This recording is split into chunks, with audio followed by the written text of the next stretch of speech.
Bonjour à tous, je me présente Renaud Gollard, je suis le consultant avant-vente pour le territoire français et même les comptes francophones. Et aujourd'hui, je vais vous présenter les nouvelles générations de clés en partant des anciennes et le procédé de migration vers la dernière génération qui s'appelle driverless.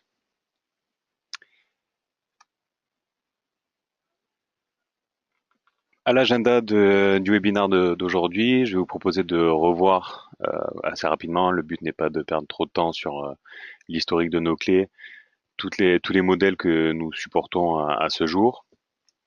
Ensuite, voir comment vous accompagner à une migration vers notre produit de dernière génération qui s'appelle Sentinel LDK.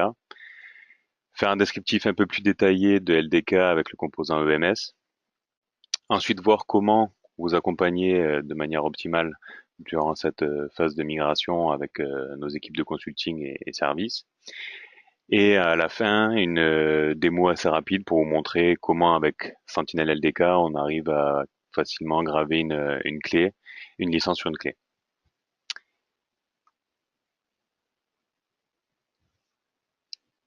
Si on passe en revue, la plupart des clés historiques commercialisées par différentes acquisitions de sociétés avant Gemalto, vous allez retrouver ici tous les modèles qui ont été commercialisés. Donc, généralement, si vous êtes sur ce call, c'est que, a priori, vous avez au moins un ou plusieurs de ces modèles en possession et répandus sur le terrain avec vos licences. Donc, tout cet historique peut être accompagné vers une migration vers les clés LDK driverless, les dernières générations qui permettent d'être reconnues sur n'importe quel système Windows, Linux et Mac. Ces clés historiques, on va les appeler, ne sont vendus qu'à des clients existants. Aucun de nos nouveaux clients ne peut acquérir ces clés. Et bien sûr, certaines de nos clés dernière génération ont un format physique de dernière génération, mais peuvent avoir une configuration ancienne, type ASP, Super Pro ou HL. Le but étant d'avoir tout le socle physique pour accompagner une migration la plus transparente possible vers un formatage de dernière génération driverless. Nous allons passer en revue à présent les différents types de modèles de clés qui ont été répandus au fil des années avec leur historique et leurs composants et prendre quelques minutes à chaque fois pour voir la distinction par rapport au LDK dernière génération. Qu'est-ce que la dernière génération apporte par rapport à chacun de ces types de clés. On commence par les ASP4 qui sont assez anciennes, je dois l'avouer. Le développement s'est arrêté en 2012, le support par quelques années par la suite. Petit à petit, elles ont été remplacées par des hardlock et en fonctionnalité principale, elles avaient leur propre set d'API, une version ancienne d'enveloppe. Donc enveloppe, pour ceux qui ne connaissent pas, étant un applicatif de protection de code compilé, bien sûr, pas de code source. Une cloque réelle, la fonctionnalité de faire une concurrence réseau sur ces clés et les premiers segments mémoire sur les clés physiques. Si on focalise un peu sur la distinction entre ASP4 et LDK, il y a tout un tas de fonctionnalités qui étaient intéressantes à l'époque pour ASP4, le fait de pouvoir facilement coder une licence sur la clé, malheureusement sans garder trace nulle part, hormis une implémentation maison de l'historique de ce qui avait été généré sur quelle clé. Pas de clé master pour restreindre et figer quel est l'identifiant unique qui est associé à la licence pour un utilisateur.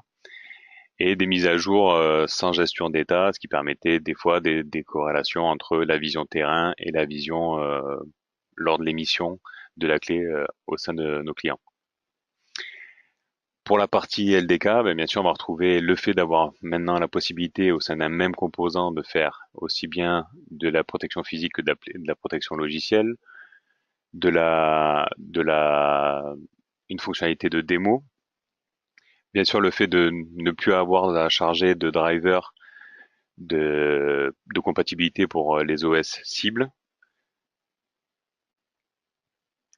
Un EMS, donc tout ce qui est gestion de de back-office pour savoir quelle est la définition du produit, donc quel produit héritant quelle feature sous quels termes commerciaux a été livré pour quel client. Une fonctionnalité de clé réseau beaucoup plus optimisée, et après le support de différents types d'OS et d'architecture système. Vous verrez que ça, au fur et à mesure des comparatifs entre les anciennes clés et les nouvelles, on va retrouver les principaux avantages qui ont été développés au fur et à mesure des années pour améliorer la gestion des clés. Suite à une nouvelle acquisition, donc la société Fast, les clés Hardlock ont été commercialisées. Donc pareil, le développement s'est arrêté en 2012. Nous avons donc qu'à nos clients existants et pour celui-ci, on avait un peu plus d'outils permettant la gestion. Donc un autre enveloppe qui s'appelait HL Patcher, une toolbox déjà qui permettait de tester la compréhension des API et de pouvoir comment les implémenter. La gestion du time tampering sur nos clés physiques, de la fonctionnalité réseau et encore une fois des segments mémoire un poil plus grands que les ASP4. Et bien sûr, à partir de Hardlock, l'introduction d'une master key qui était la garante de toutes les autorisations de génération et de préparation de clés. Comparatif par rapport à LDK, encore une fois, c'était des technologies assez pas basiques mais simples de gravure. On définissait tout un schéma de gestion en zone mémoire et en zone de registre et on poussait cette information sur la clé. Encore une fois, pas de gestion d'état là où LDK permet via le MS de savoir à tout moment quel est l'état de la clé générée pour qui. Et encore une fois, la plupart des systèmes à adresser nécessitaient leur propre driver pour pouvoir reconnaître la clé USB. Ensuite, les générations suivantes, à partir de l'acquisition d'Aladin par Safnet, ont été les générations Sentinel Super Pro et Ultra Pro. Un peu plus récente, on arrive à un développement en 2015. La fin du support est prévue pour la fin de cette année. Là, encore une fois, on arrive à des segments mémoire exposés plus grands, encore une fois, qui n'atteignent pas la dernière génération, mais qui permettaient plus de flexibilité pour nos clients pour jouer sur les aspects modules et intégrer plus de logique avec des appels à des API plus fréquentes. L'avantage, c'est qu'elle aussi avait sa propre toolbox qui permettait de tester le code et de voir un peu le comportement vis-à-vis de la licence qui serait exposée. Un outil de protection de code source, de code compilé qui était propriétaire, qui s'appelait Code Cover. On va parler à certains de nos clients. Et on commence à voir apparaître les utilitaires de récupération de fingerprint ou de mise à jour de licence qui étaient qui augurait l'introduction des licences logicielles. On commence à avoir des licences logicielles sur Super Pro. Par contre, celles-ci ont des limitations, on va dire historiques, qui étaient le fait de mal supporter les environnements virtualisés et d'avoir une palette d'OS sur lesquels elles pouvaient être appliquées assez limitée. Là, on commence à avoir embarqué sur ces clés des horloges temps réel. Le fait de pouvoir supporter des environnements virtualisés pour certaines intégrations de licences, du support de .NET sur du macOS par exemple, et commencer à introniser avec les dernières versions des OS plus évolués comme de l'Android ou même du Linux ARM, on va le voir par la suite. On s'approche de la fin, les Sentinel Hardware Key, encore une fois, récente génération qui allait jusqu'en 2015. Elle était encore un peu plus optimisée, avait toujours un outil de protection de code, des méthodes spécifiques pour aller interroger la clé, et ainsi qu'une toolbox qui permettait de tester les API.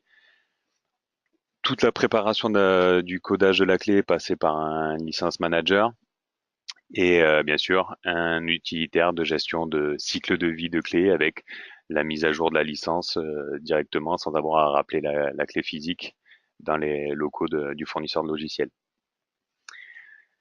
Comparatif encore avec LDK, vous voyez, on retrouve les mêmes arguments spécifiques, le fait de pouvoir maintenant gérer du trialware là où ce n'était pas si simple via les outils associés au Sentinel Hardware Key, et des formatting différents de clés avec des clés drive ou des boards et des form factors différents maintenant. Ce n'est plus une clé USB. On maintient toujours la clé USB format standard, mais on a aussi des formats micro pour limiter les expositions à des casses sur des chantiers ou l'utilisation des consultants nomades. Les plus récentes, Aspect CRM, donc celle-là avait un avantage principal d'avoir un business studio serveur qui permettait toute la préparation et tout le codage intelligent de la licence. On avait commencé à introduire une notion de base de données pour sauvegarder tout l'historique de quelle licence était générée pour quel utilisateur et avoir une logique un peu plus poussée de quelles sont les features héritées par la licence. Par contre, si on fait un comparatif avec LDK, donc la dernière génération de nos clés, on a des fonctionnalités spécifiques. On va les passer en revue un peu plus en détail par la suite, mais notamment le app-on-chip, le fait de pouvoir déporter du code sur la clé et ne rendre l'exécution de l'applicatif euh, faisable qu'à partir du moment où le code qui est stocké de manière sécurisée sur la clé est retrouvé, récupéré, déchiffré, exécuté. Cela, ce n'était pas possible avant sur les technologies Aspect CRM. Comparativement, Business Studio et sa base de données sont maintenant remplacés par LDK EMS qui gère de manière centrale et plus logique tout l'historique, plus une intégration facilitée vis-à-vis des back-office que vous pourriez avoir, des ERP ou des CRM au sein de votre entreprise. Spécifiquement pour Aspect CRM, comme c'est une des dernières technologies, on va dire les plus récentes avant LDK, le fait d'avoir Business Studio, tout ce qui était possible sous Business Studio a été réintégré dans EMS. Le fait de pouvoir aussi bien gérer depuis LDK des clés ancienne génération comme Aspect CRM depuis ce système, là où par contre Business Studio ne pouvait pas évoluer vers le support des clés driverless.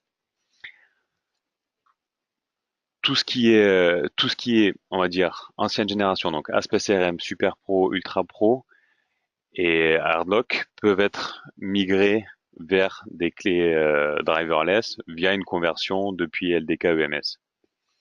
On va le voir par la suite comment le faire lors de la démo. C'est juste un flag pour dire attention, je m'apprête à graver une clé sur une licence sur une clé ancienne génération, mais je veux forcer la conversion vers un formatage dernière génération dit driverless. Les leviers qui poussent nos clients à partir d'évoluer de Business Studio vers EMS sont le fait, en effet, de pouvoir utiliser des clés driverless, ne plus avoir embarqué aucun driver pour du Windows 7, du Windows 10, du Linux ou même du Mac. Concrètement, les clés sont directement identifiées, reconnues par les systèmes. On le verra lors de la démo. À partir du moment où je branche une clé, elle est automatiquement détectée. La fonctionnalité de pouvoir générer des clés logicielles. Donc, on a deux types de clés logicielles, user mode pour format fichier stocké sur le file system, sans doute un peu moins sécure, mais plus flexible pour les environnements de test ou de type Android. Là où comparativement, on a aussi introduit les SL admin mode, qui sont la création d'un container sécurisé logique, fragmenté pour son stockage sur le système. Et sans la logique Gemalto, ce container ne peut être recréé et interrogé pour identifier son contenu. Depuis EMS, on a intégré aussi un Customer Portal qui apporte plus de flexibilité dans la gestion et la livraison des licences auprès de vos clients. Ils peuvent être plus autonomes, vérifier depuis ce portail ce qui leur a été octroyé et entendu sous des termes commerciaux. Potentiellement, s'ils sont connectés, pouvoir récupérer la licence en fournissant leur empreinte. Ils sont un peu plus autonome, ce qui évite le fait de faire un chassé-croisé d'échange de fichiers ou de latence en termes d'opération et de génération de licences. Pareil, au sein de MS, on a optimisé les échanges avec l'utilisateur. Concrètement, quand vous créez un nouvel entitlement, donc une nouvelle demande de licence auprès de MS, si votre MS est interfacé avec un serveur SMTP, il peut facilement le notifier, envoyer un mail en lui disant, voilà, une nouvelle demande de licence vous a été générée par la société X. Cette licence contiendra ce produit qui héritera ces features, et pour chacune de ces features, quels sont les termes commerciaux sur lesquels vous vous êtes entendu. Également, lors de la mise à jour des termes d'une licence, on part du principe qu'une licence maintenant n'est plus perpétuelle, mais peut-être basée sur le temps ou un nombre d'exécutions. Si le temps arrive à expiration, le fournisseur de logiciel peut facilement générer une mise à jour qui sera appliquée, encore une fois, sans avoir à récupérer la clé physiquement dans les locaux, mais via l'exécution d'un applicatif ou directement l'appel à une méthode et à donner un argument à un nouveau fichier de licence pour étendre les termes d'utilisation de la licence et de l'application. Grosse plus-value aussi de l'EMS, c'est qu'il est totalement exposé à un web service. Tous les champs, tous les menus, tous les liens disponibles et exposés depuis l'EMS sont atteignables par web service, ce qui permet de connecter n'importe quel système, encore une fois, de back-office type un ERP, vous recevez une nouvelle commande pour un produit, vous pouvez directement préparer la demande de licence et l'exposition de l'information de cette demande à vos clients de manière automatisée. Après, selon la connectivité de votre applicatif, vous pouvez embarquer la logique de venir chercher la licence et l'appliquer dynamiquement sur le poste client. Également, c'est que c'est un argument pour certains de nos clients ancienne génération de clés, c'est que maintenant on est capable de gérer la gravure de plusieurs clés sous un seul entitlement. On est capable d'identifier en faisant clignoter en amont la clé qui va être gravée pour optimiser le temps de préparation et de gravure des licences. Et bien sûr, après, les supports étendus sur des OS beaucoup plus récents. Donc voilà, au moins sur cette partie historique, volontairement, je voulais pas passer trop de temps à vous perdre sur des comparatifs. Si on focalise maintenant sur comment vous accompagner à passer sur la dernière génération qui s'appelle Sentinel LDK, on a identifié deux scénarios. Soit en effet, vous faites une migration complète, donc assez disruptif, vous remplacez les API que vous aviez initialement implémentées par les nouvelles, vous pouvez protéger par enveloppe ou pas. Encore une fois, la flexibilité est ouverte. Et depuis le MS, vous pouvez commencer à générer vos propres licences, les suivre, gérer leur cycle de vie par rapport à quels clients elles sont livrées et répandre vos clés driverless sur le terrain pour qu'elles autorisent la nouvelle génération de vos applicatifs à reconnaître ce format de clé. Ou alors, comme beaucoup de nos clients, vous partez du principe que beaucoup de vos clés ancienne génération sont sur le terrain et les nouvelles versions, vous ne pouvez pas vous permettre d'être disruptif en termes de code. Donc, vous allez gérer le fait de introduire en parallèle des anciens appels aux clés les nouvelles API exposées par LDK. Cette combinaison se fera, on va dire, la manière la plus logique possible. Au lancement de l'application, vous identifiez quel type de clé via une API pour savoir si c'est une ancienne génération ou une nouvelle génération et en fonction utiliser telle ou telle méthode. Cela permet aussi de commencer à protéger avec un enveloppe plus, plus robuste et plus optimisée en termes de protection euh, directement quand vous passez par les appels LDK. Et encore une fois, le MS permettra de faciliter tout ce process plutôt que d'avoir un utilitaire maison à maintenir et à faire évoluer et à supporter sur différents use cases clients, là où EMS est relativement complet, tout intégré, central sur cette gestion de parc, aussi bien de clients que de licences.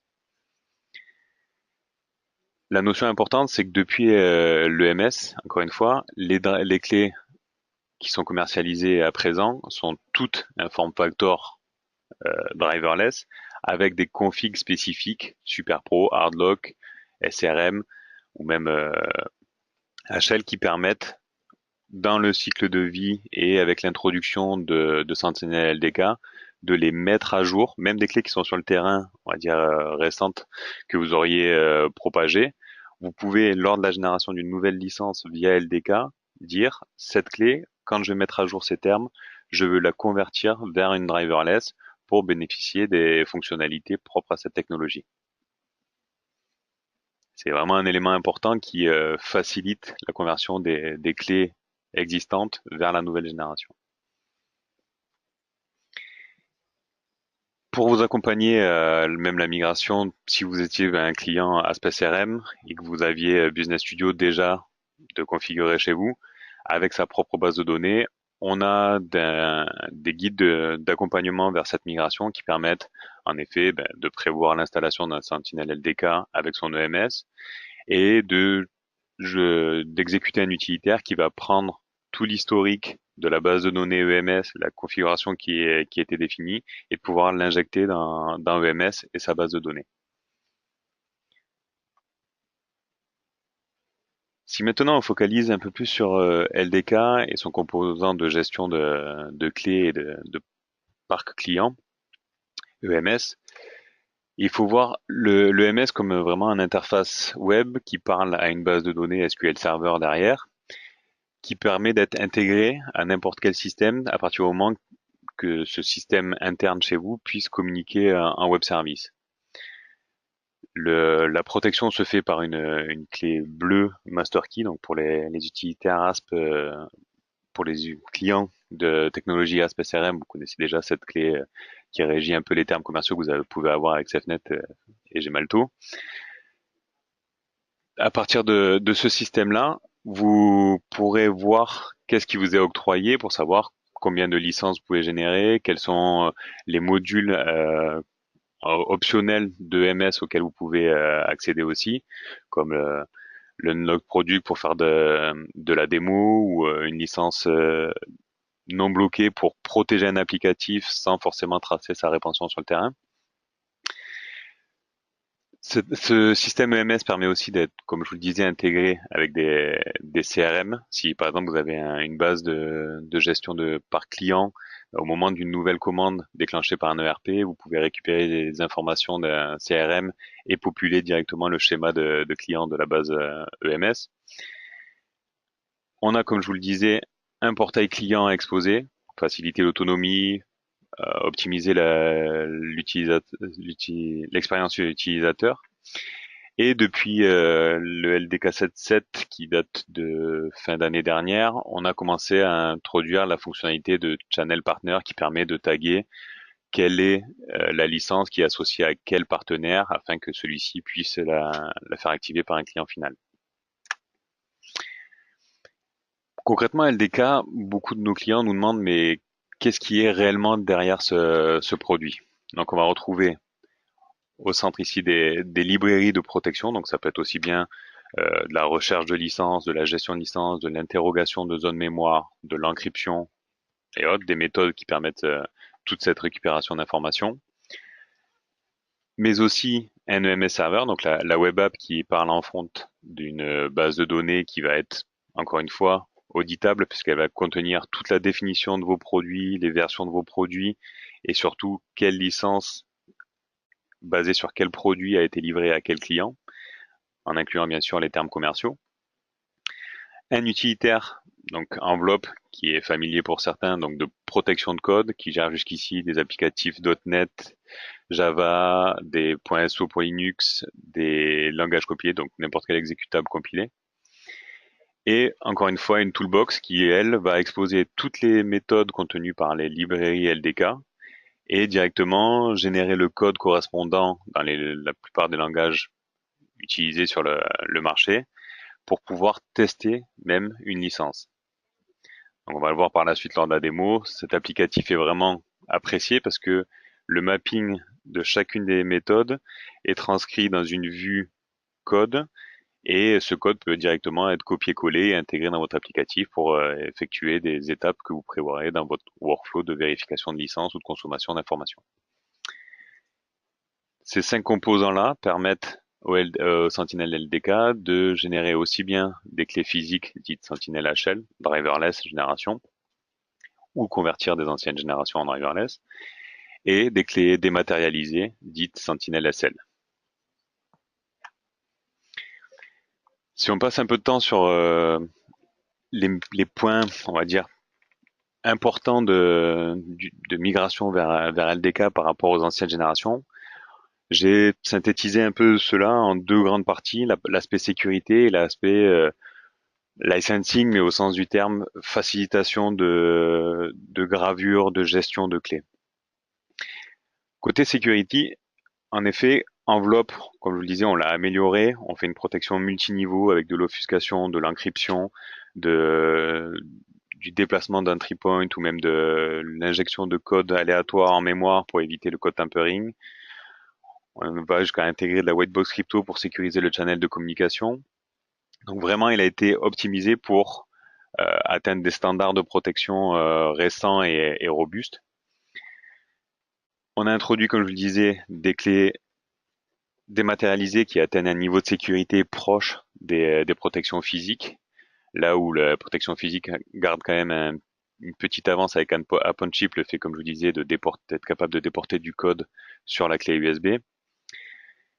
Le support des environnements virtuels. Maintenant, on arrive à supporter beaucoup d'hébergeurs de VM. Se prémunir justement de ces environnements virtualisés par le fait historiquement de pouvoir générer un snapshot d'une VM à un instant T où la licence était valide et se prémunir du fait de restaurer cette version au moment de l'application de la date, même si le temps a évolué depuis. Donc ça, maintenant, on arrive à s'en prémunir en récupérant un identifiant discriminant de cette instance, qui fait que au moment de la restauration de son image, cet identifiant changeant, la licence est considérée comme clonée. Pour l'aspect support des différents OS, on a évolué, on s'est adapté à beaucoup de systèmes récents, notamment Android, de plus en plus de distributions Linux et même des architectures ARM pour Linux.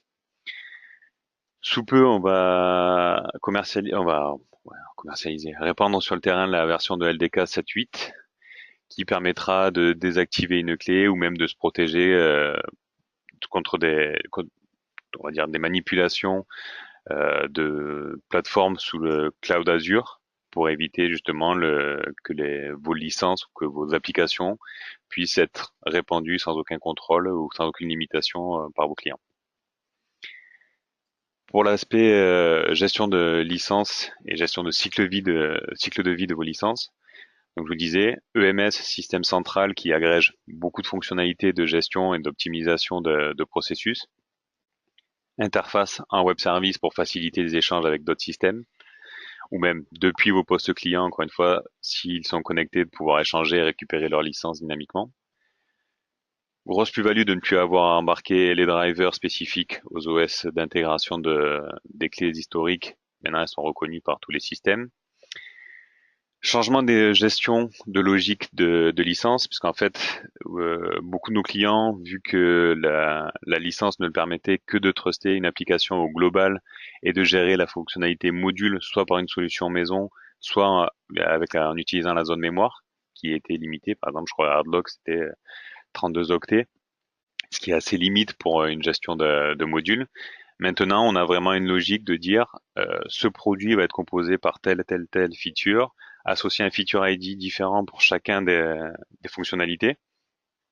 Et lors de la génération de licence, vous allez pouvoir sélectionner quelles sont les features associées à votre produit. Sachant que grosse plus-value, encore une fois, c'est qu'on peut descendre des termes commerciaux de licence par feature. Et chacun des features peut avoir le même ou des termes d'utilisation différents. Que ce soit par exemple une offre core à votre produit avec 3 features que vous savez qu'ils vont être commercialisées pas sous forme d'option mais sous forme d'une utilisation en perpétuel. Vous pouvez définir ces 3 features en perpétuel, là où les autres que vous rajouterez pourraient être basées sur une date d'expiration ou une période d'utilisation. On a vraiment cette flexibilité par feature, là où avant c'était au global à l'applicatif. Et ce qui fait que cette définition évite d'utiliser la zone mémoire pour cette gestion d'accès au module, une complexité que vous aviez à maintenir parce que l'implémentation et vous étiez propriétaire dans la règle de codage de la zone mémoire. Maintenant, elle est prévue nativement dans la définition du produit. Un portail client qui est exposé, je vous en ai parlé un peu plus tôt. Le fait de pouvoir aussi générer aussi bien des clés physiques que des clés logicielles. Le fait d'avoir des segments mémoire plus grands, maintenant on atteint 4 kilos sur des segments mémoire de read-write et 2 kilos sur du read-only. Le fait de pouvoir définir des segments spécifiques à utiliser, donc on définit un offset puis une longueur et on vient y stocker une information, ce qui peut être récupéré ensuite depuis votre applicatif de manière plus intelligente plutôt qu'aller dumper tout le segment mémoire. La fonctionnalité de Virtual Clock pour nos clés qui permet de se prémunir de l'altération d'une date système. Si quelqu'un s'amusait à restaurer des dates antérieures pour maintenir la validité d'une licence basée sur le temps. Des processus de détachement d'une clé logicielle et de pouvoir la réattacher à notre poste.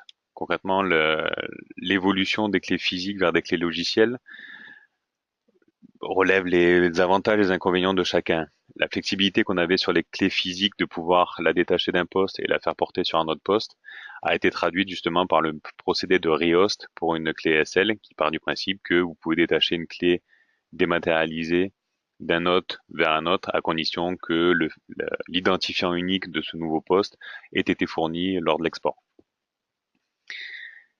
Fonctionnalité supplémentaire pour les clés logicielles, on a introduit le fait de pouvoir gérer une licence par non-réseau de machines. Par exemple, pour des environnements virtualisés de test, certains de nos clients avaient des clusters de VM. Pour éviter d'avoir une VM qui n'est plus accessible et de la remonter dynamiquement sur un autre cluster et de éviter d'avoir sa licence considérée comme clonée puisque les aspects on va dire hardware exposé par le système changeant, le fait de pouvoir baser la licence sur le non-réseau maintenait la validité de la licence sur cette autre VM. Petit à petit, on a aussi optimisé les choses. On est capable de convertir des clés max ou time avec une fonctionnalité de réseau. Donc, vous pouvez définir des concurrences sur des clés qui à la base étaient standalone. Le fait de pouvoir détacher une licence d'un pool d'une licence réseau, par exemple, sur un consultant qui part sur le terrain avant de partir, il détache une licence d'un pool, va l'utiliser jusqu'à une échéance. Au bout de cette échéance, le jeton d'utilisation est recrédité dans le pool réseau. La facilité de gestion des versions de démo, le but étant d'éviter du multi-packaging de votre côté. Un applicatif unique permettra d'être converti aussi bien en mode démo que en mode commercial facilement depuis EVMS. Et enfin, le fameux channel partner qui a été introduit depuis le patch LDK 7.7 de fin d'année dernière. Justement, pour vous, là, je vous ai quelque part montré l'ancienne génération de clés, la nouvelle génération avec LDK et EMS, le procédé, on va dire, de migration ou d'évolution, de commencement d'introduction des nouvelles méthodes de protection. Pour vous aider à le faire, on a des équipes de consulting et services. Concrètement, on est là pour vous accompagner. Encore une fois, vous avez tout en main pour le faire, donc vous pouvez aussi bien le faire par vos propres moyens que nous solliciter. On peut prévoir des sessions de formation un peu plus proches de vos cas d'utilisation pour vous accompagner à savoir comment convertir des appels ou une ancienne implémentation vers une solution plus orientée LDK avec du multi-feature. Le fameux Jumpstart, donc une formation soit sur site, soit dans nos locaux pour pouvoir vous accompagner, vous transférer une partie de notre connaissance sur comment optimiser votre manière de gérer ou de produire vos clés ou même de les livrer avec une logique de commercialisation qui vous serait propre, mais comment la traduire au sein de notre dernier produit. Et après, encore une fois, on a vu que l'expérience utilisateur finale était très importante. Comment voir avec vous, comment l'améliorer, comment prévoir certaines automatisations de procédés pour pouvoir réduire vos coûts d'opération et de temps de ressources consommées à la génération des licences et de deux, favoriser la satisfaction de l'utilisateur final et limiter les appels au support. Pour vous aider, vu que vous êtes déjà client, alors sur des migrations, vous pouvez aussi bien me solliciter moi pour du conseil, mais vraiment sur des aspects problèmes techniques lors de l'utilisation de nos produits, vous pouvez très bien contacter notre support par différents moyens. Le support portal qui permet d'enregistrer des tickets pour échanger avec eux. Je pense que la plupart de vous avez déjà contacté le support Gemalto. Soit par téléphone, le numéro ici est le numéro d'accès français. Et enfin, soit par mail, en effet, si le portail n'est pas disponible, vous pouvez très bien envoyer un mail à technicalsupport@gemalto.com en détaillant bien sûr tout votre contexte pour pouvoir favoriser le temps de résolution et de traitement de votre problème par nos équipes support. Petit plus de la présentation, nous allons sortir sous peu un nouveau produit qui s'appelle Sentinel Up. Concrètement, cet utilitaire euh, permet de pouvoir mettre à jour à distance les applicatifs que vous commercialisez sur le terrain. La fonctionnalité de pouvoir mettre à jour dynamiquement et d'avoir la visibilité de quel poste a été mis à jour chez quel client est quelque chose que la plupart de nos clients nous remontent de plus en plus. Et donc sous peu, on va avoir la capacité de livrer un composant additionnel pour couvrir ces manques et répondre à ses besoins en disant tel client a basé sur tel OS, on arrive à capturer quel est l'OS cible, à telle version et donc est-ce que je l'accompagne ou est-ce que je le force à mettre à jour la dernière version pour qu'il puisse hériter des nouvelles fonctionnalités. Sentinel Up, bien sûr, viendra avec donc un utilitaire. Donc là, on l'a utilisé sur une version de démo chez nous, qui permet de prompter votre utilisateur final en disant à son lancement, ben voilà, j'ai telle version installée, j'ai vérifié à mon lancement qu'une nouvelle version était disponible. Qu'est-ce que je m'autorise à faire? Est-ce que j'ignore la mise à jour ou je préfère la faire plus tard? Ou est-ce qu'au contraire, je lance le procédé de récupération du patch ou de la nouvelle version et pour procéder à son installation avant de commencer à consommer la licence. Le but, c'est vraiment, encore une fois, d'optimiser la gestion de toutes les versions que vous répandez sur le terrain et de voir si votre contexte le permet de mettre à jour tous vos parcs de clients de manière automatisée. Ce Sentinel Up vient avec un portail de gestion qui permet de voir directement quel est le parc de clients qui a été mis à jour, pouvoir générer des messages spécifiques dans les clients qui sont répandus, gérer les mises à jour, savoir quelle mise à jour de quelle version a été appliquée par quel client, et comme je vous le disais, récupérer tout un tas d'informations sur quel est l'OS spécifique pour ce client qui a été mis à jour, quelle a été la version qui lui a été poussée, quelle est la durée du temps qu'il reste pour le mode de démo. Donc c'est vraiment un nouveau composant qui va être commercialisé sous peu, qui permettra de répondre à ce besoin spécifique de mise à jour des parcs applicatifs de nos clients. Donc encore une fois, si vous avez ce genre de use case à couvrir dans votre commercialisation de produits, n'hésitez pas à revenir vers nous pour qu'on en parle un peu plus précisément. Je vérifie rapidement si j'ai des questions dans le pool avant de passer à la formation. A priori, non, surtout des commentaires. Ok, donc si pas de questions, je vais passer directement à la démo. Donc concrètement, une fois installé, le Sentinel LDK, donc vous auriez récupéré sur notre portail ou qu'on vous aurait livré directement par voie postale. Vous le récupérez, il y a juste un setup.exe à lancer. Et celui-ci va vous permettre d'installer ce qu'on appelle donc le vendor suite. Le vendor suite étant, comme je vous l'ai montré dans la démo, la liste des 5 composants. Donc les librairies, on les voit pas forcément, mais on va retrouver enveloppe, le code, l'utilitaire de protection de code, l'EMS, l'interface d'administration des produits, des licences, des clients et de la gestion des cycles de vie de licence. et la toolbox qui permettra de tester directement une licence une fois qu'elle aura été gravée sur une clé pour voir son comportement, pour prévoir le flux et bien sûr générer le code automatiquement qui pourra être copié-collé dans vos applicatifs.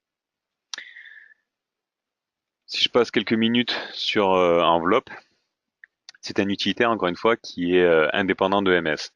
Vous pouvez très bien, en intégrant les appels aux méthodes dans votre code, vous affranchir complètement d'Envelope. Envelope, c'est un utilitaire purement de protection de code. Comment il fonctionne? On lui importe des applicatifs. Concrètement, là, j'en ai pris 4 pour ma démo. Un applicatif .NET, un Java et 2 langages compilés, un en C et l'autre en C++, si je ne me trompe pas. Et pour chacun, une fois qu'ils sont importés, je peux les sélectionner et définir des paramètres spécifiques de protection. Je peux forcer directement depuis Enveloppe. Est-ce que la licence qui va être attachée par la suite pour autoriser l'accès à cette version protégée, est-ce que ça va être une protection locale ou réseau, par exemple, pour forcer la récupération de la licence. Notion importante, je tag l'applicatif que je veux protéger par un feature ID unique. Règle importante, ne jamais utiliser le feature ID 0 sur la définition d'un feature d'une librairie ou d'un exécutable. Et après, pour un applicatif .NET, on va pouvoir avoir accès à toute la structure du code, toutes les méthodes qui ont été prévues, et pour certaines, pouvoir les sélectionner et dire est-ce que je veux offusquer le code et encrypter le code, l'un ou l'autre, ou les deux, sachant qu'encore une fois, en termes de performance, à voir si les deux font sens ou pas. Je pense que à partir du moment où il est encrypté, l'offuscation n'a pas forcément de pertinence. Certains font les deux. Après, ce sera vraiment à charge à vous de voir en termes de performance et en termes de criticité, soit de la librairie, soit de l'applicatif protégé, quelle est la plus-value à mettre en place. On va avoir des paramètres spécifiques. Forcer tous les combien l'applicatif protégé va vérifier la présence ou non d'une licence et d'une autorisation valide pour la feature ID 20 par exemple. Des options un peu plus avancées qui vont permettre de dire quel est le type de clé qui va pouvoir être géré au moins détectable par l'applicatif pour consommer la licence. Si ça va être du physique et ou de la licence dématérialisée sous forme de container invisible sur le file system, ou alors au contraire une autorisation sous forme de fichier sur le file system. Tout ça peut être forcé en amont depuis Envelope et on le verra par la suite aussi depuis EMS. Enfin, dernier avantage côté .NET, c'est qu'on peut encrypter des fichiers additionnels à l'applicatif. Typiquement, le cas d'utilisation, c'est vous avez un fichier de configuration qui contient des données spécifiques qui doivent être chiffrées mais livrées en parallèle de l'applicatif, non intégrées à l'applicatif. Vous pouvez ajouter le fichier directement ici et l'encrypter. Ce qui fait qu'au moment où l'applicatif sera lancé et que la feature ID associée sera autorisée par la licence, vous pourrez accéder au contenu non chiffré du document. Voilà pour .NET, plus-value étant le mapping du contenu du programme pour pouvoir ajuster l'offuscation ou l'encryption des méthodes. Si on passe à un applicatif Java, pour Java on va avoir pareil la structure du programme qui est mappé. Par contre, pour certains, pour le langage Java, on ne pourra faire que de l'offuscation de code ou d'offuscation de symboles. Pareil, j'ai tagué cet applicatif par un feature ID différent. Je dis où est-ce que je veux gérer la nouvelle version protégée de mon applicatif. Et ainsi de suite. Je crois que c'est une coquille, il faut que je mette 22. Et l'exécutable compilé pour Windows 64 en C, lui, je vais taguer avec un feature ID 23. Sachant que pour ces applicatifs compilés, on voit que les menus sont beaucoup plus minimalistes, mais on peut utiliser la chip pour pouvoir déporter du bout de code sur cette clé. Une fois que tous les paramétrages de protection propre à chacun des applicatifs a été fait, vous pouvez venir sur l'onglet programme et dire ici, je veux tous les protéger. Ce que ça fait, c'est que ça processe l'applicatif source et génère une nouvelle version protégée dans le folder d'animation que vous avez prévu. Ce qui fait concrètement que si je viens sur mon bureau et que je récupère le .NET pour Windows 64, j'essaie de l'exécuter. J'ai un prompt qui me dit que la protection a été appliquée par recherche une clé Sentinel. Vu que j'en ai aucune de détectée sur le système, il me prévient l'utilisation de l'applicatif. À partir de là, mon travail sur enveloppe est terminé.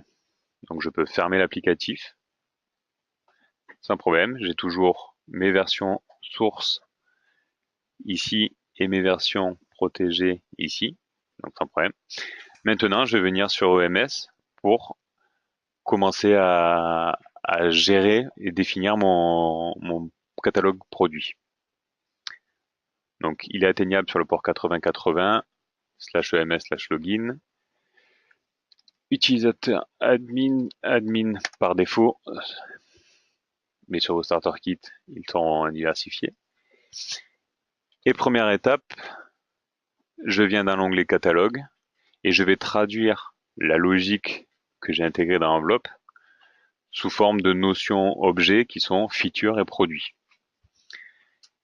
Ici, je vais retrouver mes 4 applicatifs, .NET tagué par le feature ID 20, Java en 21, TextViewer 22 et Winbounds en 23. Aucune complexité dans la définition des features. Encore une fois, si je crée un feature basique, je peux l'appeler test et mettre un feature ID. Bien sûr, ce feature ID doit être enseigné et il doit être unique en base. Vous pouvez directement le vérifier. Sauvegarder, et là j'ai mon feature ID de test créé. Logique, maintenant dans ma notion de produit, je vais venir définir mon produit dynamiquement, donc démo. Un product ID unique, puisque c'est une clé primaire en base. Et là, si vous n'avez pas utilisé enveloppe, vous pouvez, comme je vous le disais, restreindre directement quel est le type de protection que vous voulez associer, le type de licence que vous voulez associer au produit que vous allez commercialiser. Donc la plupart des interlocuteurs qui sont connectés à ce webinar sont des clients historiques HL, donc je peux forcer directement que des clés physiques. Notion importante, ici, cet upgrade to driverless. C'est la fameuse option pour dire, en gros, toutes les clés qui ont été commercialisées ces quelques dernières années, comme je vous disais, sont un form factor driverless qui peut avoir une config spécifique ancienne génération, ASP, Hardlock, Super Pro. Et cette configuration peut être mise à jour au fil du temps avec la conversion vers une technologie driverless. C'est en cochant cette option Upgrade to Driverless que vous allez pouvoir convertir des clés existantes vers la nouvelle génération. Le fait d'utiliser Virtual Clock pour détecter le code tampering sur les clés. Donc en gros, on a une gestion du temps effectif de consommation de la licence sur la clé qui permet, en cas d'altération de la date système, de se prémunir de toute modification. Et là, dans ma définition des produits, tel que je vous le disais, tel un site de boutique en ligne, vous accédez directement à la liste des features que vous avez définies et vous pouvez facilement les ajouter. Donc, vous voyez, toute la traduction qui était faite en amont sur les clés ancienne génération dans la zone mémoire, maintenant est facilitée par une définition, on va dire en termes objet des features et l'association de ces features à un produit. Par défaut, ces features sont définies en perpétuel, mais tel que je vous le disais, on peut à présent définir des termes plus variés et indépendants d'un feature à un autre, tel une date d'expiration spécifique, vous pouvez définir une date butoir, ou alors plutôt une durée d'utilisation de l'applicatif. Ou alors même plus simplement dans la définition du produit pour la laisser relativement ouverte, vous pouvez dire je ne fiche pas les termes commerciaux en amont dans la définition de mon produit, je me laisse la flexibilité de pouvoir le faire au moment de la génération de la licence. Ce qui vous permettra sans doute de pouvoir répondre à différents besoins clients qui vous diront ben non, moi je préfère avoir telle ou telle option en telle configuration sans avoir à redéfinir une version de votre produit. Autre information importante dans ma définition du produit, les fameux segments mémoire dont je vous parlais. Donc, je vous rappelle, 4 kg sur de la read-write, 2 kg sur de la read-only. Directement, on accède aux deux segments, read-write, et à partir de là, on peut définir un premier segment mémoire, RW1, mettre un petit champ de description sur ce qu'il va être voué à contenir, et dire ce segment va commencer à l'offset 0 pour une longueur de 20 octets. Soit vous définissez le contenu de la zone mémoire directement, soit vous pouvez dire je renseignerai ce champ au moment de la génération de la licence. Et après, vous pouvez sauver et en créer d'autres jusqu'à consommer les 4 kilos sur de la read-write et 2 kilos sur de la read-only. Donc vraiment, c'est une logique un peu plus optimisée de gestion de la zone mémoire par segment qui va vous favoriser depuis l'applicatif à n'interroger que les segments spécifiques dont vous avez besoin pour vérifier un identifiant spécifique pour votre client, updater des compteurs d'utilisation, tout un tas de cas d'utilisation qui peut être considéré pour la protection et le suivi de consommation de vos licences.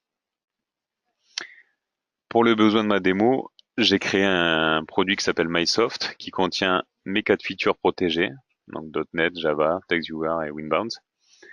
Et volontairement, j'ai dit que j'allais spécifier les termes au moment de la demande de licence. Donc, mon catalogue produit est défini, j'ai mes features renseignées, j'ai mon produit avec un identifiant unique, je peux supporter aussi bien de la clé physique que de la clé logicielle. Je m'assure de traquer avec une virtual clock le temps au moment où est appliquée la licence et au moment où elle est consommée. Et directement, je peux passer, une fois ma définition du produit figée, à la partie entitlement, terme non traductible en français mais qui s'apparente à une demande de licence. Et à partir de là, je dis, je veux faire un nouvel entitlement pour générer une licence pour un client. Depuis cet onglet, je vais dire pour quel client je veux générer cette licence. Donc John Smith par exemple, qui est renseigné dans ma table client ici. Vu que je lui ai donné son nom et qu'il apparaît renseigné dans le champ client, le mapping vers son adresse mail est fait. Si vous interfacez encore une fois votre serveur EMS avec un serveur SMTP, vous pouvez le notifier directement de cette nouvelle demande de licence. Et là, je vais pouvoir dire, est-ce que je veux générer une clé physique, hardware key, ou une clé produit, une clé donc dématérialisée logicielle, ou au contraire, mettre à jour les termes de licence. Pourquoi la distinction avec mise à jour? C'est que concrètement, si vous mettez à jour des termes de licence, cela ne vous décompte pas une licence d'activer ou de générer.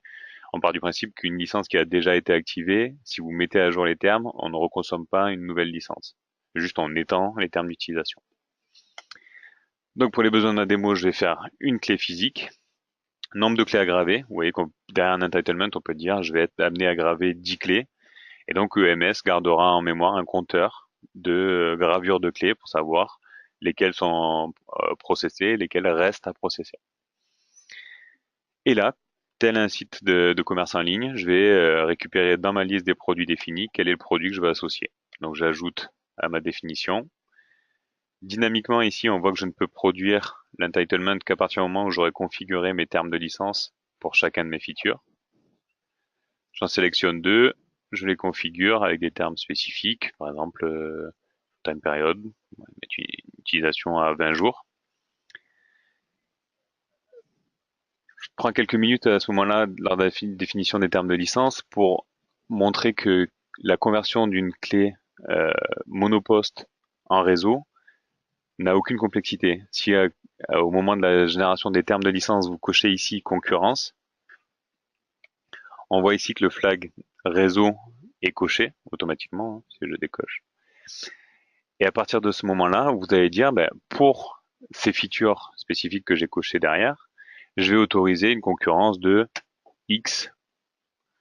Et cette concurrence va être comptée soit sur le nombre de stations, donc combien de postes physiques clients ont consommé cette licence, ou alors login, donc là c'est plus des appels à des méthodes sur ce feature ID intégré dans votre applicatif, combien j'en ai à un instant T qui cherche à consommer cette feature ID, je peux en autoriser jusqu'à 5, ou alors process, Concrètement, vous avez un applicatif qui peut être multi-instancié sur un seul poste. Si vous comptez par process, autant d'applicatifs que vous lancerez débitera un jeton, alors que si vous étiez en config station, même si vous avez 3 applicatifs en parallèle sur votre PC, vous ne compterez qu'une seule concurrence réseau parce que c'est qu'un seul poste qui consomme la licence. Donc vraiment, une définition simple et on va dire, logique de compte pour une licence réseau. Volontairement, je vais garder par login avec une concurrence de 5. On va le voir par la toolbox comment c'est tracé. Je sauvegarde. Donc là, ces deux sont passés en vert parce qu'ils ont été correctement définis. Et pour les autres, je vais pouvoir configurer ici les termes de licence. Par exemple, une date d'expiration qui sera à la fin du mois. Et je peux sauvegarder. Donc là, ils sont tous en vert. J'accède aussi à la définition de mes zones mémoire. Donc sur ce produit-là, j'avais défini une zone de read-write d'une longueur de 30 octets, déjà initialisée à RW-AREA. Et par contre, sur de la read-only, j'en ai une initialisée à RO-AREA, on verra par la suite comment la consulter, et une, volontairement, où j'ai laissé ouvert le fait de pouvoir éditer le contenu et mettre la valeur directement au moment de la génération. Je sauvegarde. À partir du moment où ma définition de licence correspond aux termes commerciaux sur lesquels mon client final s'est engagé, je peux lancer la production d'une clé. Alors, avant de cliquer, je vais vous montrer, je plug une clé sur mon système et automatiquement, elle est reconnue par mon Windows. Si je clique produire, hop, excusez-moi, il me prompte. Et donc là, automatiquement, il me détecte que c'est une clé HL Drive micro SD, donc celle qui a un slot micro SD avec une carte micro SD dessus, qui permet à nos clients aussi de livrer leur installeur sur cette micro SD. Le batch code dont elle dépend. En l'occurrence, j'ai un batch code de démo sur ma VM, mais vous avez directement un batch code, un identifiant unique de vos applicatifs. Et le statut en disant je suis prêt à la graver. Donc je la sélectionne, je appuie sur Burn pour graver la licence telle que définie sur ma clé. Et là, j'ai le message de confirmation comme quoi la licence avait bien été gravée. Le travail est fini. De votre côté, vous avez gravé la clé, vous l'envoyez à votre client. Le client la réceptionne. Et lui, de son côté, la plug sur son système. Après, selon l'utilisation, vous pouvez être amené à installer ce qu'on appelle un RTE, un Runtime Environment, qui permet la traduction entre les appels aux méthodes LDK et la communication vers le container sécurisé qui détient la licence. Cet Admin Control Center a une forte plus-value, c'est ce qui permet de partager la visibilité de quelle est la licence qui est exposée sur le poste client pour vos utilisateurs finaux.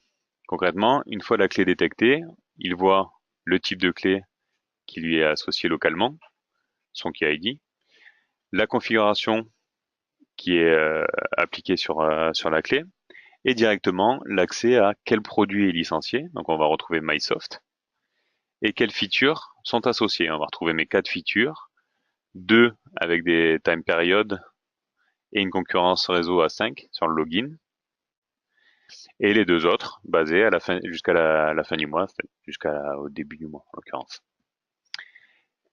Pourquoi je vous montre ceci? C'est parce que dynamiquement, en utilisant la toolbox, on va pouvoir voir quelles sont les sessions établies, autorisées ou rejetées avec les différences d'appel aux méthodes correspondantes. Si je lance la toolbox, on va retrouver toutes les méthodes qui permettent de consommer des licences, récupérer de l'information, interroger les zones mémoire, écrire dans les zones mémoire. Tout est mappé directement depuis cet applicatif. Notion importante, cet applicatif, comme je vous le disais, est livré compatible avec la plupart, on va dire, des langages commerciaux, du C, du C Sharp, C++, Java et VB.NET. Par exemple, je sélectionne en C, la conversion aux méthodes s'applique directement. On va retrouver la méthode de login, basique, je lui tag un feature ID, je lui donne un argument, le code identifiant de la société, en l'occurrence, moi, mon code de démo, Et dessous, on voit que tout le code correspondant, donc vous voyez que la feature ID a été initialisée, le batch code est renseigné, et tout ce code-là, vous pouvez l'intégrer dans votre applicatif, le copier-coller pour exécuter exactement la même chose que ce que je vais faire en cliquant sur Execute. Donc là, le code retour est 0 pour dire le as status OK. Ça veut dire que la feature ID 20 a été détectée sur une clé détectée localement ou sur le réseau. Et les termes commerciaux me permettent de consommer cette feature ID. Vu que le code retour est OK, ici, un handle est créé, donc un objet est créé de login. Et si je reprends la visibilité locale chez mon client, on voit que sur le feature ID 20.net, j'ai un login d'exécuter et une session de renseigner.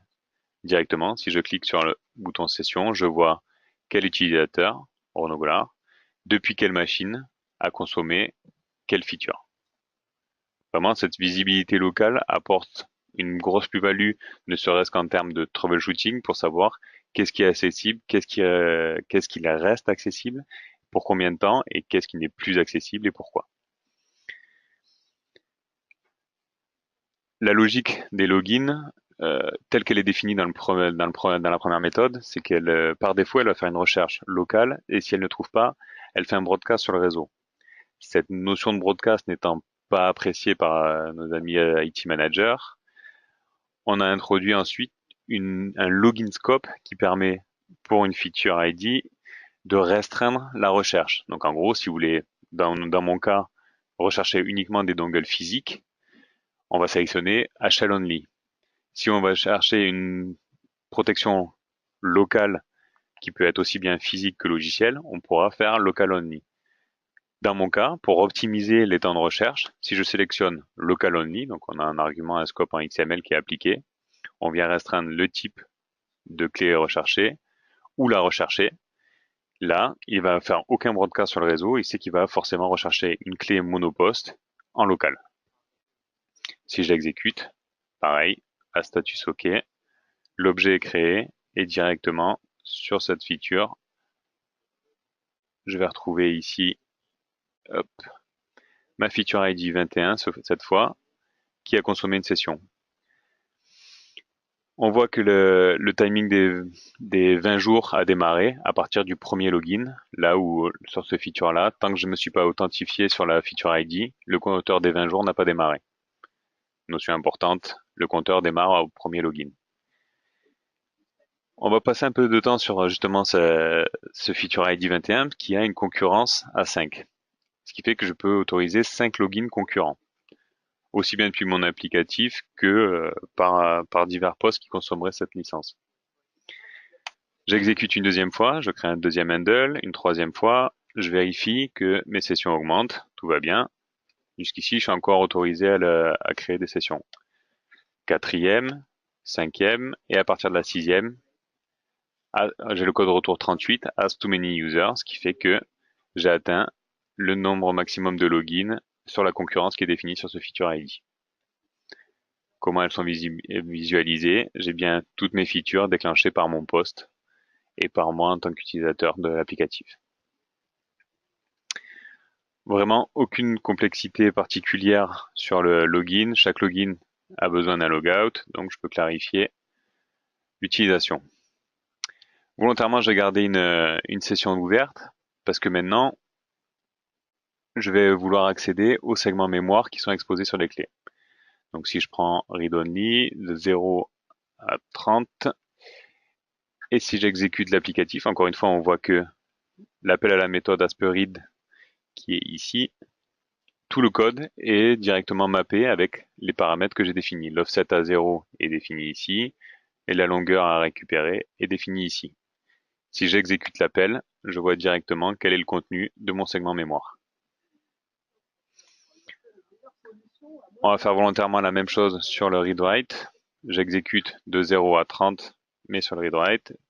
Et là, j'ai plus RAREA, j'ai RWAREA. Vraiment, aucune complexité. Je vous montre l'aspect l'ASPRite qui permettra d'écrire sur le segment mémoire. Donc, je ne veux plus RWAREA, mais je veux stocker autre chose. Je lui ai dit pour le segment de 0 à 30, je veux lui écrire démo test. Je l'exécute. Il me confirme que l'exécution de l'appel à la méthode a bien marché. Si maintenant je consulte le segment RW de 0 à 30, je récupère bien démo test et plus RWA. Donc vous voyez, pour toutes les méthodes qui sont exposées de consommation de licence, on va pouvoir vous générer le code correspondant dans le langage qui vous convient, et deuxièmement, permettre de tester dynamiquement le comportement avec une licence détectée en local ou sur le réseau pour valider certains tests. Donc c'est autant de gagner sur la gestion de votre produit et sur la release de votre produit sur le terrain une fois protégé ou licencié.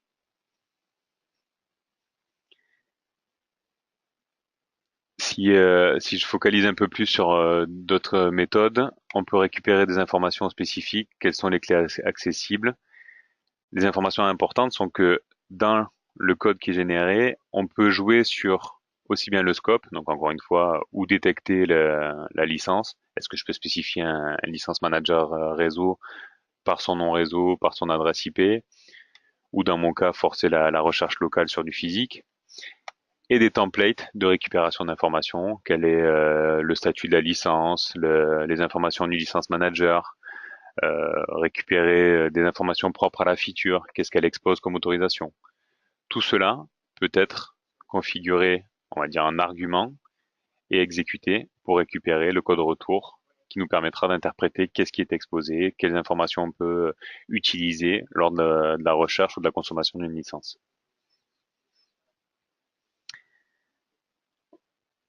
Enfin dernière, Asp Transfer, la fameuse méthode qui permet de détacher une licence et la rattacher sur un autre poste. Cela répondant à la flexibilité qui était propre aux clés physiques. Maintenant, on l'a aussi sur les clés logicielles. Donc voilà, ainsi s'achève la démo et pour vous montrer avec quelle flexibilité et facilité on est capable de pouvoir graver une licence, administrer cette licence avec des différents appels depuis la toolbox et gagner du temps depuis cette toolbox dans l'intégration dans votre application finale. Donc, il nous reste encore suffisamment de temps pour passer à une session de questions-réponses. Si je vérifie le pool de questions. Alors, hop. Nous avons adopté le LDK notamment pour la possibilité de se passer de driver. À l'usage, cela ne fonctionne pas sans driver. Est-ce qu'on s'y prend mal? Alors non, vous nous y prenez pas mal. En fait, il y a ce fameux runtime environment qui peut être assimilé à un driver, on va dire, propriétaire pour être reconnu sur différents types d'OS ou différents types de distributions supportées. Concrètement, si vous faites une utilisation monoposte sur Windows, les clés driverless n'ont pas besoin de ce runtime. À partir du moment où vous allez introduire une notion de concurrence réseau, il va vous falloir ce runtime parce que c'est lui qui va avoir la logique de quelle est la licence accédée qui expose quelle concurrence et de savoir maintenir le compteur en disant j'ai atteint mon seuil maximum d'accès concurrent sur ma feature ID, j'empêche la consommation à nouveau de cette licence.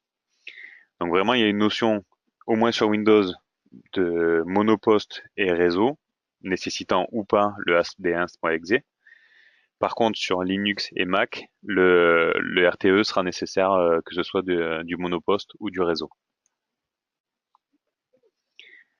J'espère avoir répondu correctement à votre question.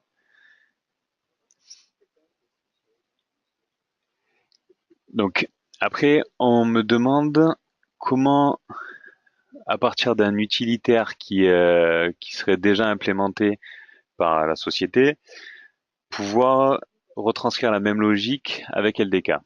Alors hop, je vais reprendre volontairement ma VM et depuis la toolbox. Depuis la toolbox, on map trois types de librairies, on va dire, de sets de méthodes qui sont exposées par notre LDK. Celles de licensing qui permettent de consommer une licence, d'encrypter et décrypter une valeur qui serait stockée ou à stocker un segment mémoire. Des admin API qui permettent de consulter les informations telles que vous les avez d'exposer dans l'admin control center pour savoir quelle est la session, depuis combien de temps elle est établie, pour combien de temps elle reste valide. Tous ces aspects visualisation et administration. Restreindre par exemple quels sont les clients qui peuvent se connecter ou restreindre quelles sont les cibles de licence manager réseau exposées. Et enfin, dernier type qui sont les licences génération API. Donc c'est cette partie-là qui va sans doute parler à la plupart de nos clients ici en ligne. Historiquement, sauf ceux qui étaient sur Business Studio, avaient ces API de génération de licences intégrés dans un utilitaire et la séquence de génération faisait que on déclarait un contexte spécifique, donc un produit, une matrice de base de registre pour coder la zone mémoire et on exécutait l'ordre pour graver la clé. Concrètement, ces mêmes méthodes permettent d'initialiser un contexte pour dire je vais m'apprêter à faire une première définition, appliquer un template spécifique, je déclare un nouveau produit avec telle ou telle feature, quelles sont les restrictions d'utilisation que je souhaite lui appliquer, et ensuite générer la licence à proprement parler qui va hériter du template préchargé en amont dans le contexte.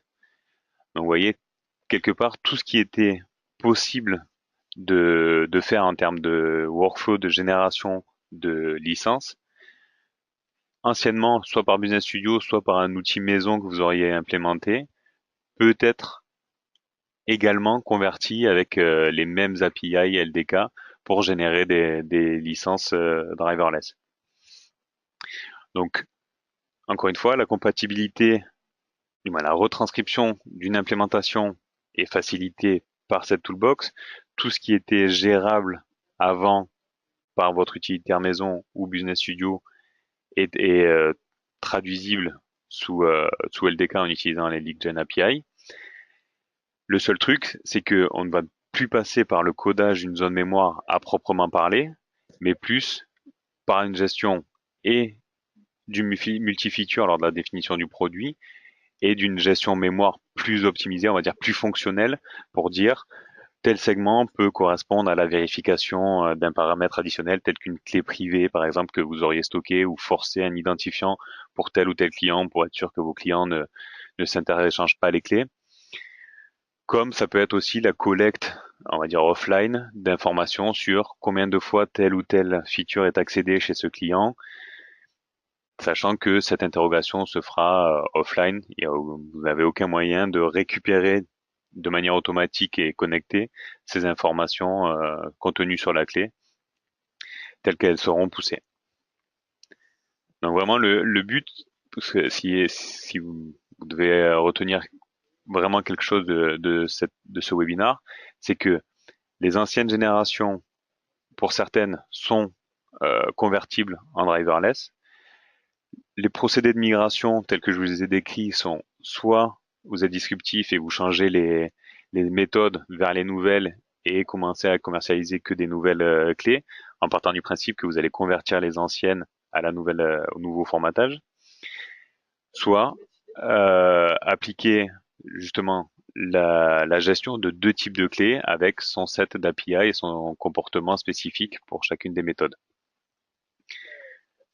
Le but étant que montrer depuis LDK le fait que quelque part tout a été pensé en amont pour avoir au sein d'un même serveur toute la gestion centralisée, la gestion des tests par la toolbox en amont avant de répandre les licences sur le terrain, la facilitation et la visualisation de qu'est-ce qui compose mon produit, comment je peux le faire évoluer, comment je peux générer une version de démo par rapport à ce produit, et bien sûr ensuite comment je peux le mettre à disposition. J'en ai pas forcément parlé lors de la démo, mais depuis le MS ici, à vos clients d'être plus autonomes et voir directement quelles sont les licences sur lesquelles ils sont entendus commercialement pour vous et pouvoir potentiellement appliquer, récupérer le fingerprint et générer la licence dynamiquement.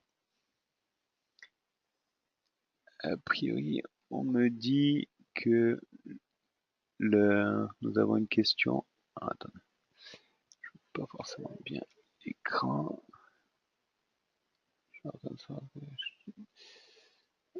Hop. J'essaie de récupérer la question. Karine, je sais pas si tu es en ligne ou pas. Est-ce que tu as la possibilité? Alors, LDK, quel est l'usage de la clé développement? Alors, en effet, les starter kits tels qu'ils vous sont livrés contiennent une master key qui est bleue, qui contient tous les sets d'autorisation, ce à quoi vous pouvez prétendre, encore une fois, comme l'outil de reporting custom, le fait de pouvoir interroger la base et générer des reports et de les scheduler de manière autonome.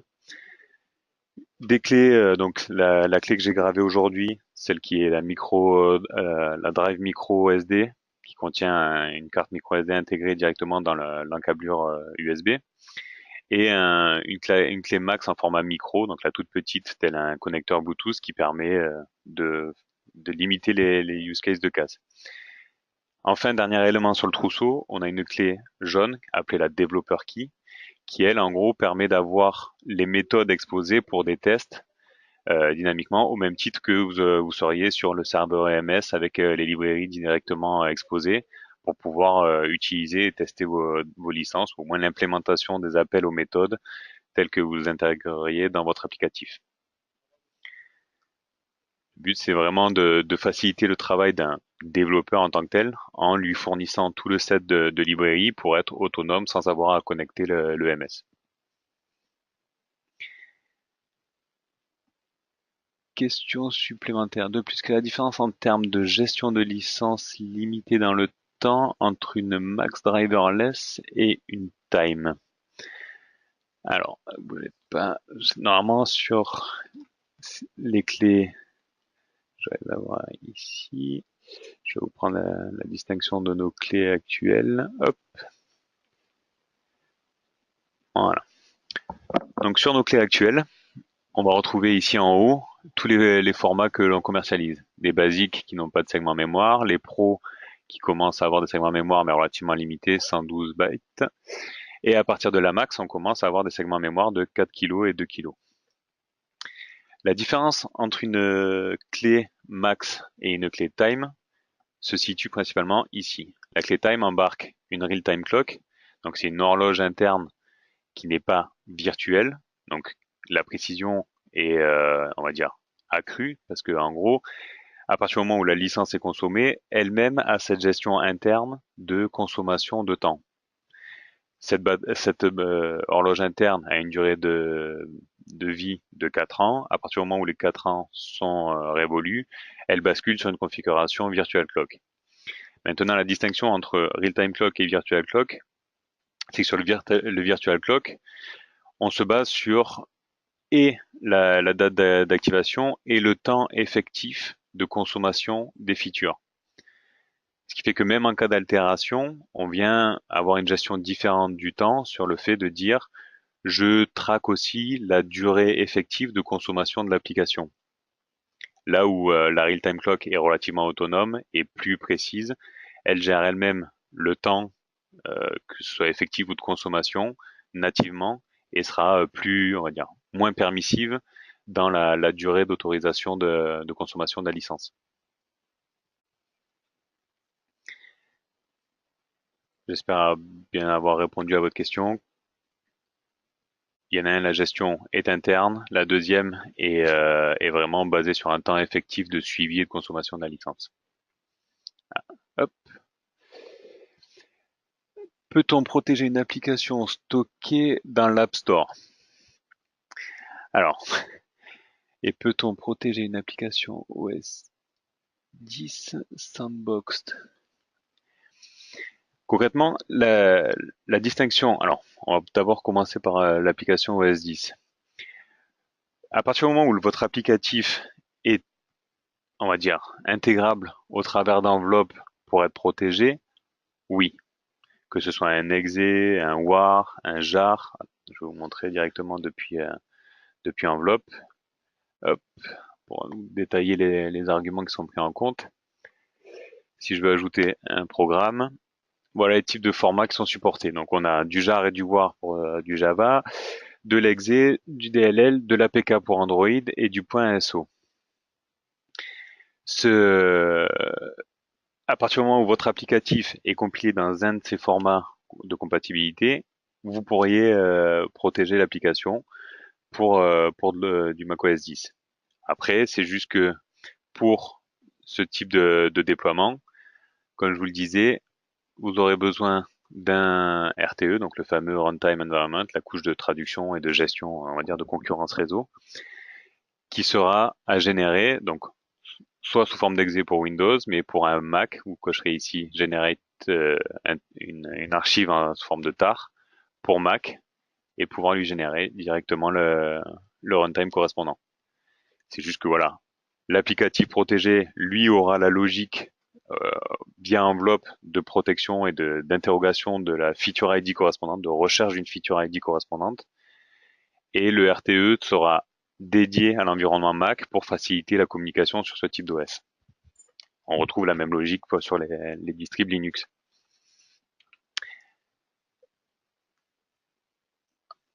Ensuite, donc une application stockée dans l'App Store.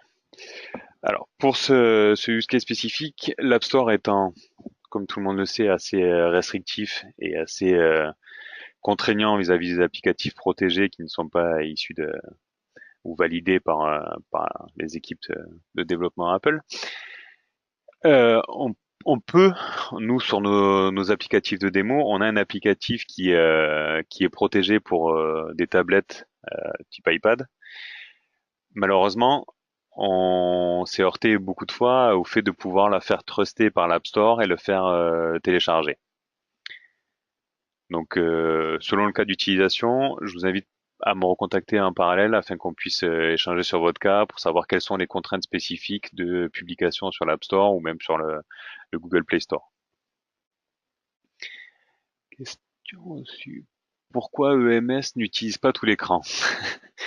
C'est une excellente question. Concrètement, la charte graphique au départ a été prévue sur, en gros, EMS existe depuis plusieurs années, on va dire 5 ans avec l'intégration depuis le lancement d'LDK. C'était compatible sur les anciens browsers IE qui étaient relativement basiques et depuis alors la charte graphique n'ayant pas tant évolué, la visualisation au sein d'un frame déjà prédéfini permettait de rendre lisible et accessible l'information. Je vous accorde de plus en plus, on nous a remonté le fait de pouvoir gérer de manière sur des grands écrans à étendre la visibilité de MS, ne serait-ce que pour la visibilité du nombre de features affichées dans certains frames. Ça fait partie des évolutions qui ont été renseignées dans la roadmap de MS. J'espère arriver à vous donner des nouvelles sur l'extension de la visibilité et des frames de visibilité au sein de MS sous peu. Autre question, j'utilise des clés ASP.HL et SentinelHL ASP.config. Je souhaiterais passer toutes mes clés en SentinelHL driverless, mais je dois savoir quand une nouvelle génération va être commercialisée. Donc HL moins secure que la nouvelle génération.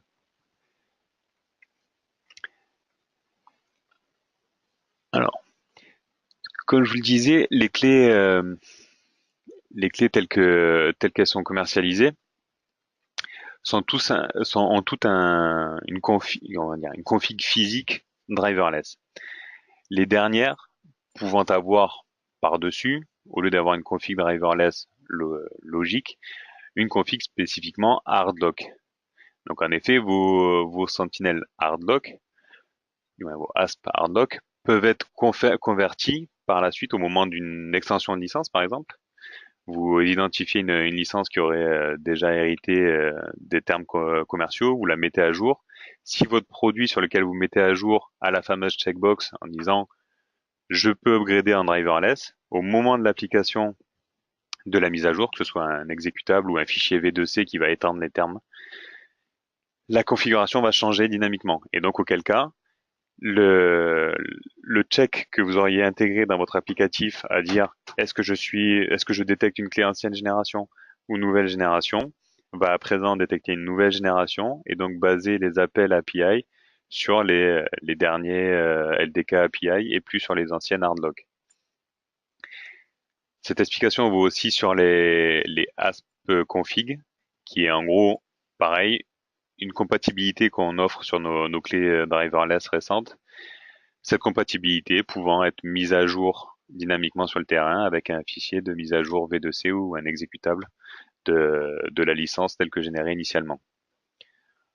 Donc, pour cette question sur les clés HL, ASP-HL et Sentinel-HL à ASP-config, la conversion vers du HL driverless est possible. N'hésitez pas à revenir vers moi et on pourra voir directement, les étapes et deux, on va dire la traduction logique de ce que vous auriez implémenté comme vérification avec des API ASP vers des API LDK. J'ai une question. Peut-on protéger un web service? Alors, j'aurais besoin de savoir derrière web service, qu'est-ce que vous entendez? Est-ce que c'est vraiment une web app? Est-ce que c'est plutôt du PHP? C'est assez vaste comme contexte web service. Hop.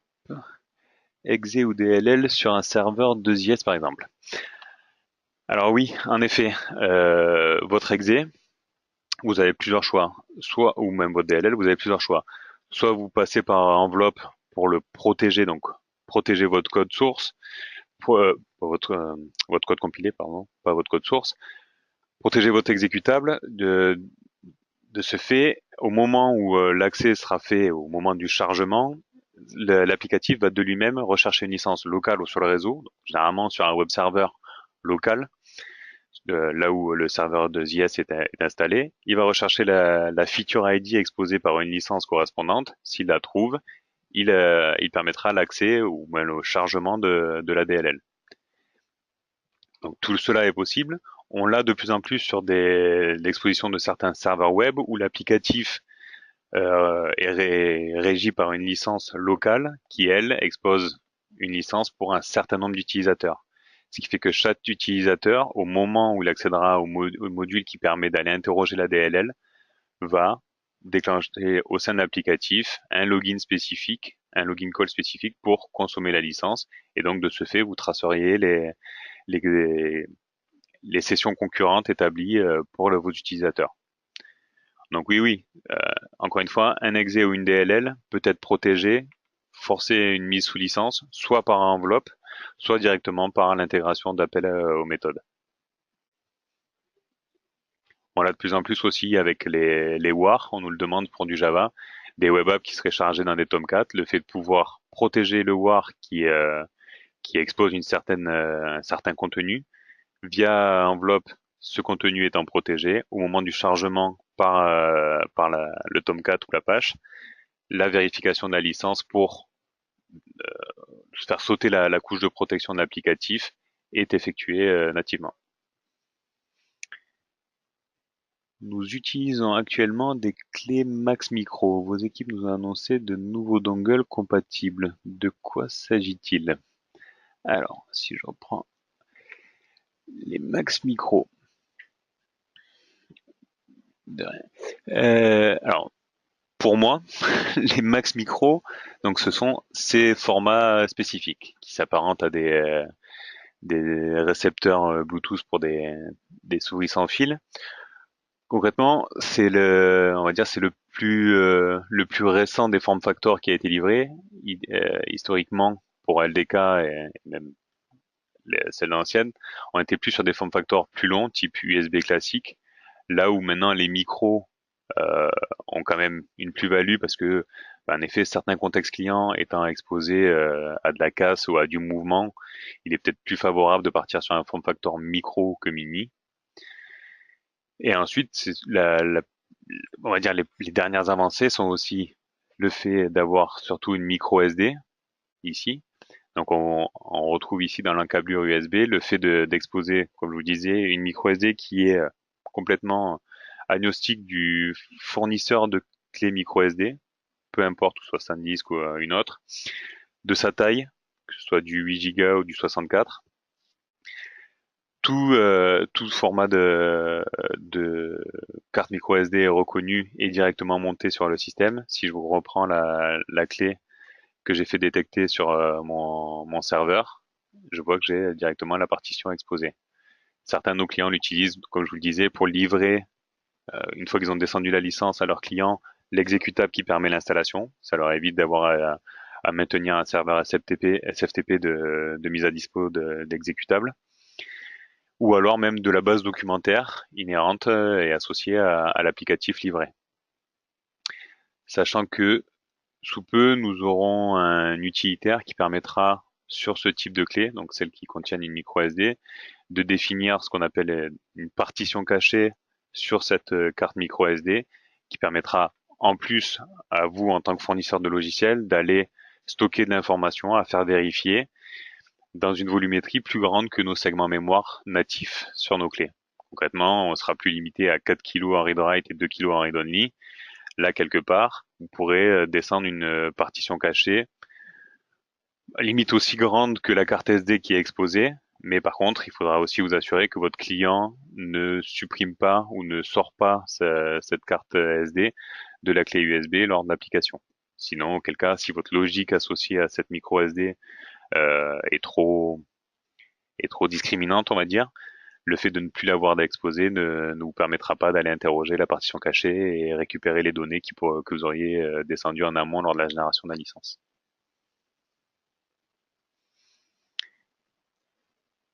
Donc, par contre, si en effet on vous a parlé de formats plus récents que Max Micro, je serai preneur de vos coordonnées pour qu'on en discute plus précisément et justement voir avec quel est votre représentant commercial en France pour élucider quels sont ces nouveaux dongles compatibles. J'ai une question. Générer une version de démo de mon application. Ok. Question intéressante. Dans ma définition de mon catalogue, je vous ai parlé tout à l'heure de la facilité de génération d'une démo. Je vais volontairement dépluguer ma clé USB. Comment je fais? Je pars de mon principe que j'ai un premier produit de base commercial, qui est ici tagué de base. Et sur le menu, je vais pouvoir dire, je vais faire une version unlocked. C'est un terme qui n'est pas forcément judicieux pour parler d'une version de démo. Et donc on va le nommer My Soft Démo. Par défaut, le type de licence associé à une démo étant une licence dématérialisée.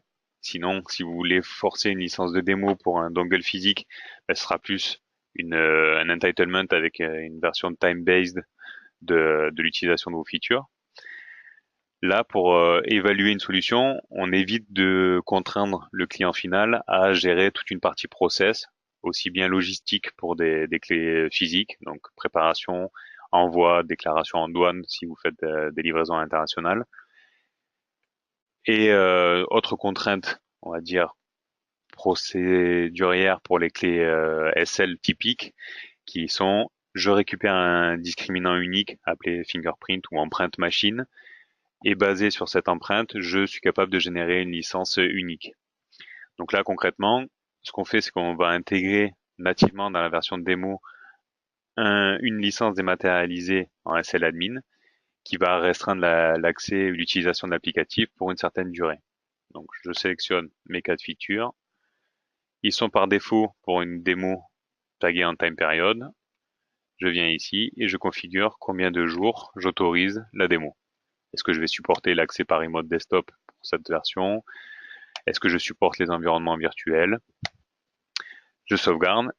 Et à partir de ce moment-là, je considère, pareil pour les démos, on peut avoir l'accès aux zones mémoire, bien sûr. Hein. Ça, c'est dépendant du produit en lui-même et pas forcément du type de produit. À partir du moment où mes features sont configurées, je peux figer la définition de mon produit en mode démo. Hop là, pardon. Ce qui concrètement s'apparente au fait d'avoir une version de base ici, qui est instanciée ensuite en MySoft Demo, qui est une version unlocked de mon applicatif de base. Comment je peux procéder à la livraison de mon applicatif? Je viens ici dans développeur, je crée un bundle, ce qu'on appelle un bundle pour un démo. J'ai toujours le discriminant du batch code. J'ajoute mon produit tel que défini. Je vais retrouver uniquement la liste des produits de démo que j'ai définis. Je clique OK. Et à partir de ce moment-là, je peux soit produire un exe directement, qui va quelque part descendre un conteneur sécurisé SLAdmin mode et appliquer cette licence de 30 jours, de 15 jours. Ou alors, utiliser un fichier V2C et l'applicatif déjà installé, je le donne un argument, il appelle la méthode AspUpdate pour appliquer la licence. On va prendre l'exemple de produire un exe. Le MS le génère directement. Alors, ce n'est pas forcément le plus facile à livrer l'exé parce que la plupart des serveurs SFTP SMTP commencent à filtrer ce type d'extension. Donc c'est pour ça qu'on a aussi offert l'opportunité de générer directement un V2C. Si j'exécute l'applicatif, il me demande de truster le run. Et là, directement, en gros, c'est basiquement un utilitaire qui permet d'appliquer la licence telle que définie. Derrière, c'est juste un appel à la méthode AspUpdate avec un V2C en fonctionnement normal. J'applique la licence, il vérifie que mon environnement est bien compatible et il me confirme que la mise à jour a bien été écrite. Si je reprends ma visibilité client sur mon ACC, je vois que maintenant j'ai une version d'évaluation avec une clé SLAdmin mode. Et cette version d'essai expose les cas de feature avec une validité de 15 jours uniquement. Vraiment la facilité ou le tout en un est vraiment démontré par OMS. On va avoir accès à la définition du catalogue produit avec une granularité qui peut aller très loin en termes de définition de feature, parce qu'une feature ne peut ne pas qu'être un module, ça peut être très bien une option ou une action spécifique, par exemple le fait de pouvoir exporter ou importer des données, ça peut être un sujet à être défini comme une fonctionnalité. Un module optionnel, forcément, dans la déclinaison des offres professionnelles. Toute cette flexibilité est exposée par OMS. La facilité de gestion, de suivi d'autorisation, des différents types de livraison, que ce soit final ou de démo, le suivi de quel client a consommé quelle licence avec les onglets de reporting. Directement, on en expose 6, mais avec en option la possibilité de créer vos propres rapports et de les scheduler de manière autonome pour récupérer les informations qui vous sont nécessaires, par exemple pour interfacer avec un billing system. Toutes ces fonctionnalités se retrouvent au sein d'une interface centrale qui est EMS. Et bien sûr, ce qui nous est remonté le plus souvent en nous disant EMS, ok, je comprends que c'est un système d'administration. Comment je peux restreindre l'accès en interne pour juste exposer la partie catalogue à mes équipes chefs produits ou directeurs de R&D et ne garder la partie entitlement que pour les opérations ou le support qui serait amené à faire évoluer les cycles de vie de licence. Tout cela se fait par la gestion des utilisateurs. Depuis la création d'un utilisateur, vous allez pouvoir dire quel rôle vous voulez lui faire associer. Si vous lui dites Product Manager, il n'aura accès qu'à la partie catalogue, homme et catalogue. Par contre, si vous êtes Entitlement Manager ou Customer Service, par exemple, vous allez pouvoir avoir accès, même production, à toute la partie entitlement et lien avec les clients pour savoir quelle licence est livrée à quelle personne, avec quelle feature et quels termes commerciaux.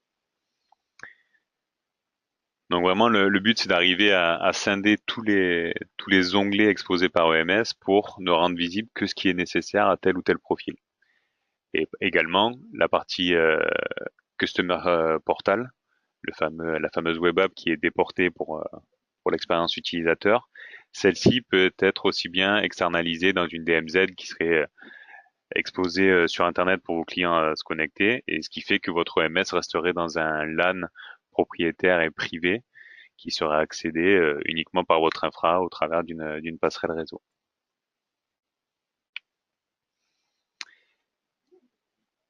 Alors, je continue. A priori, je n'ai plus de questions. Quelle est la répondu.